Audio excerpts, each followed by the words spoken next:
we must have that faith. We must surrender. We must believe that He's there. He's always there with us every nanosecond of our lives. But sometimes we don't. We don't believe that. We don't because of the thing called ego. All of us have egos. Whatever we may be, we all have egos.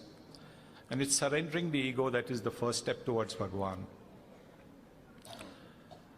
When a child cries in the crib, the mother runs from wherever to feed the child, to look after the child. And that's the half step. That is the step that we need to take. Talking about egos, when I was here way back in 1980 at Puttaparthi, when only that round building was there, I was told that Swami wanted me to go to the school, and I was ready. Suddenly I see a car come and Swami is in the car, and I'm saying to myself, oh, Swami himself has come to take me.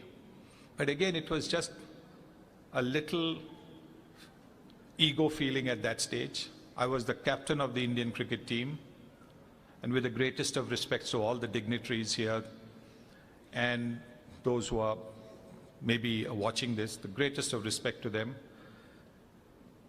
The captain of the Indian cricket team, captaincy of the Indian cricket team is often referred to as the second most important job in the country after the Prime Minister's job. I'm not saying it, a lot of media refers to it that way. A lot of people refer to it as that way because of how cricket is followed in the country. So I had that ego about me. So I sat in the car, and within seconds that ego was shattered.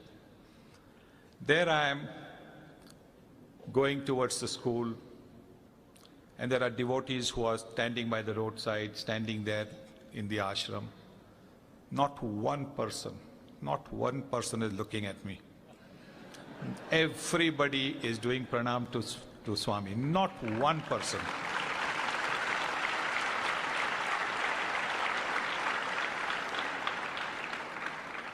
For someone who was used to having people looking at you, it was such a big come down.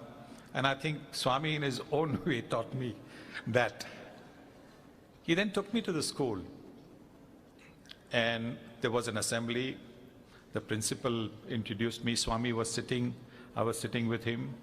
And then after the principal introduced me, he said, and now Sunil will speak on, today is Bakrid, so Sunil will speak on Bakrid. And I'm saying to myself, I am a Hindu. What am I going to speak on Bakrid? So I look at Swami, and Swami has that smile on his face. And with that smile on his face, Swami said, you go there.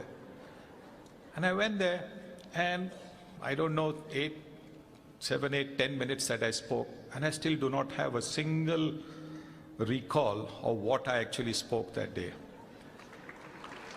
It was, when I came back, Swami looked at me and said, so what? But it was Swami who had spoken through me. Swami was the one who had done all the talking. And you know what? All these years I was saying to myself, no, I think I'm imagining it. I don't think I did it.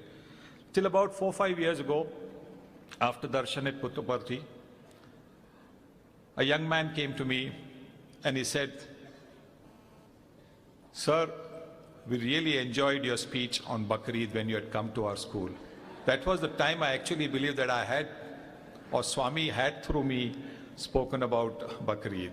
But even there, I think what he passed on was the message of love. We are not made the same, and that's for a purpose.